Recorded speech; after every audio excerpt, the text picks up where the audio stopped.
Hello, I'm Sarah the Gallifreyan Ravenclaw. So, I don't usually do news updates, but I'm sure you already know the Doctor Who news about the spin off and have seen the clip of the Christmas special, so I thought I'd just give my thoughts on them. If you haven't seen the clip of Joy to the World, I'll link it above now because I am obviously going to spoil it. So, go watch that and then come back. But I just thought I'd give my thoughts, expectations, theories, etc. for both. So, I'll start with the war between the land and the sea. Now, if you follow literally any Doctor Who news channel, whatever, that name will not have been new to you last week. That name has been floating around for probably a whole year by now. Although I know lots of people thought it could be a fake name, like when they started filming Doctor Who in 2005, they called it Torchwood, so that people didn't realise it was Doctor Who. So there was talk that it was possibly a fake name like that, but now we've got confirmation that is the genuine name. And it is really about the Sea Devils. So lots of people were skeptical of it being a Sea Devils series, but I think it's fine because it does appear to be a one-off. If they were going to try and do this as a continuous series, like Torchwood, like Sarah Jane, I don't think that would work, but a one-off one with a 5-part plot is good. And obviously it's a taster of the even longer rumoured Unit spin-off. So it is the idea that there is a Unit spin-off that's not a Unit spin-off, if you like. It's not like they're making a series called Unit like they did for Torchwood, but it is still a Unit spin-off in a way. But one thing I'm wondering is maybe more of those rumours were true. Remember that rumour that there was going to be a villain anthology series, with each one being about a different villain? Well, what if the war between the land and the sea is the Sea Devils one, and then you have other monsters coming to Earth and you see how Unit deal with them without the Doctor? So, although it's a one off story, it's also a Unit spin off per monster. Does that make any sense? You have it like a villain anthology series of different villains going to Earth, and you see how Unit deal with them, and then it's sort of a Unit spin off. It's sort of the villain anthology series, and it's also one off ones like the Sea Devils, but they then do it with other species. So, if I'm right that that is the plan, then that will be really interesting. It would probably get a bit repetitive, so they would have to find ways to make each one very different, but that would be a Russell problem. I think most people are thinking about sort of Torchwood Children of Earth, because that was obviously a 5-part series in the same way of Torchwood trying to solve a massive world-ending crisis, which the Doctor should have been there for, but he didn't turn up, so they had to deal with it themselves. And it is generally regarded as the best series of Torchwood. If you haven't seen it, do watch it, although I would still recommend starting with the first two just so you get to know the characters. So, saying Doctorless, no, I don't think 14 is going to show up any more than 15 is. I think the smartest plan would be no nobles. No Rose, no Donna, no nobles whatsoever, and then you don't have people going, oh, why aren't they calling for the Doctor? Just no nobles. That'd be a good rule. And if any nobles show up, the Doctor's not there. He's gone off in the TARDIS, they don't know where he is, he's on Mars. Fine. He's not there. No option, right? They cannot call that Doctor in. So the cast confirmed, and there were the 2 recurring characters that we kind of suspected, at least one of them. So we've got Kate, who we kind of knew that she was probably going to be in the spin-off, and Colonel Ibrahim with her. But Colonel Ibrahim is the only other name they've given. So who's going to be the scientific advisor during the series? Morris, Shirley, Osgood, Malcolm? We've been waiting a long time for his return. Or is it a new scientific advisor? How many of them have they got? Because I can't remember what number Shirley said she was. She was like the 53rd anyway. So if there is a roster of them rotating round, as Russell said, maybe we'll get... Maybe they'll have different ones all the time. Or maybe we'll even have another new one and keep getting new ones, and then they'll just be scientific advisors unite and have 20 of them. Maybe it'll be different ones throughout the series, and then at the end they all just line up and we just have like a team up of all these scientific advisors, which, to be fair, Kate does also count as one of those. She was one of them. And obviously the new casting announcements were Google and Bataror and Russell Tovey, who have both previously appeared as Tish Jones, Martha's sister who worked for Lazarus and Saxon, so was quite main during Series 3. And he's Midshipman Alonzo Frame from Voyage of the Damned and cameo in End of Time.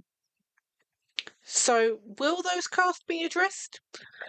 Alonzo, no.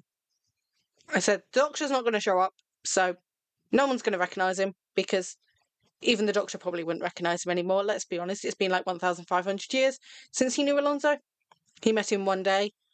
Like, he's forgotten him by now. But Tish, well, we did say for a very long time that we were expecting Martha to be in this, and I said there's not been any confirmation of a scientific advisor. Maybe Martha's the new scientific advisor. At which point, there is no way she is going to look at Gugu's character and not go, "You look like my sister."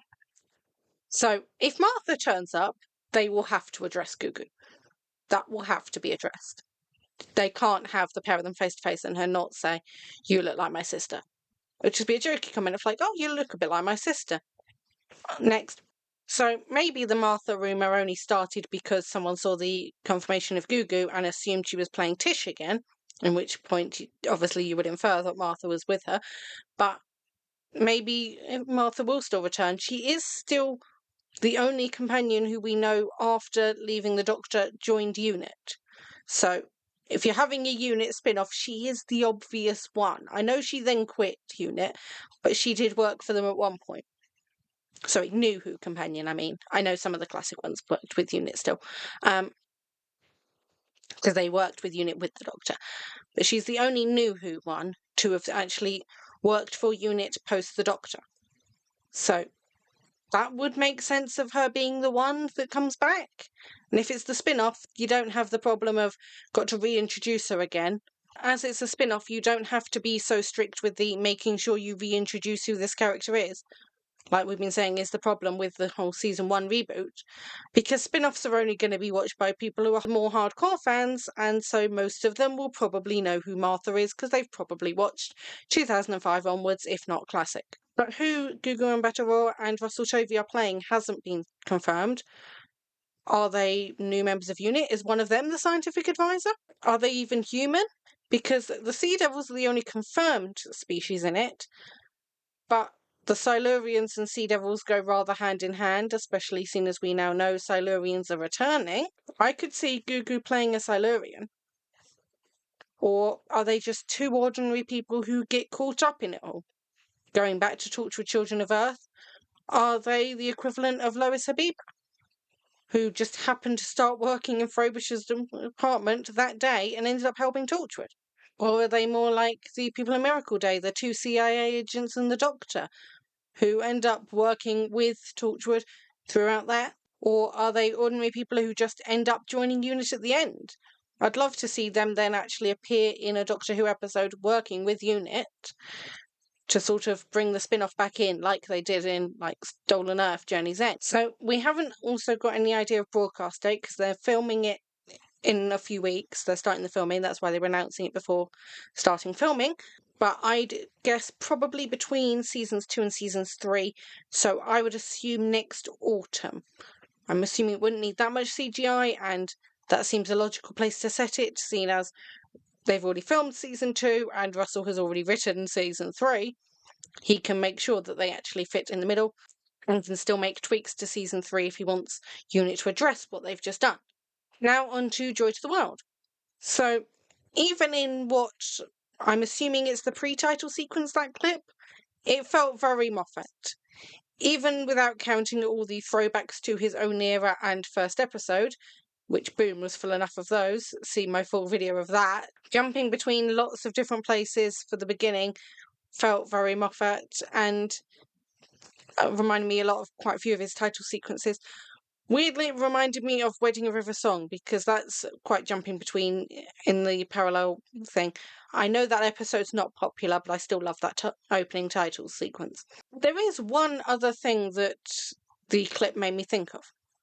If you've seen the commentary track for Boom, and I know that's not available internationally, if you've seen the commentary track for Boom, the pair of them had a conversation about the other ideas for episodes that Moffat had been sending Russell prior to them agreeing on Doctor steps on a landmine for an entire episode. So I'm just going to insert the clip here. So listen, Stephen Moffat, I said, have you got any ideas? And he literally sent me an email saying, the Doctor steps on a landmine and can't move for the entire episode. And we just went, yes. Do you know what? It's not actually quite as simple. Where we were emailing back and forth quite a lot. I was suggesting things, and on one occasion, I remember sending a great idea I thought was really great. You said, "Stephen, you did that in the God Complex. That one's been made." Oh, yes. Oh, yeah. You've done that. In fact, it was written by Toby Whithouse. Oh, I did, didn't I? That's right. And then, but I remember we were quite keen on several of the ideas that we were kicking back and forth. And I sent you that one, which I was really excited about. And, I checked back. You replied within a minute saying, yes, immediately, do that one now. That's it. Yeah. They say that one of his ideas, Russell's response was, "You did that, it's the God Complex." God Complex is an episode about hotel room doors. Sound familiar? So I suspect if there is a commentary track or maybe in the Unleashed or something, they will confirm that Joy to the World is actually an evolution of that idea that Moffat sent him then. Because the Doctor is certainly somewhere that he just opens random doors and ends up in different times and places. The Silurian presumably is in the same place and just opened the wrong door, and that's how he ended up in Joy's room. The doors also reminded me, though, of Williamson's tunnels in Flux when he kept appearing in random places from opening all the doors in his tunnel. Reminded me of Williamson turning up randomly throughout Flux as he was just opening all those doors in his tunnel and ending up in different time zones and places. So I'm assuming it's something along those lines again. And obviously, Silurians are back. It's been a long time since we've even seen Vastra, let alone any other Silurians. So it'll be good to have them back. The one we saw definitely seems to be more comic relief than the threat, especially if we're correct with the casting. It's not been confirmed, but the internet seems pretty sure that it's Jonathan Harris, and I agree with that one. But he reminds me of a couple of previous characters, one being Rossiter, the male Vinvoce in End of Time. So I suspect he will be more an ally rather than a threat. I said Silurians are very rarely the threat. They tend, at most, there's a miscommunication, and that's when they're the threat, but they tend to be more on the same side.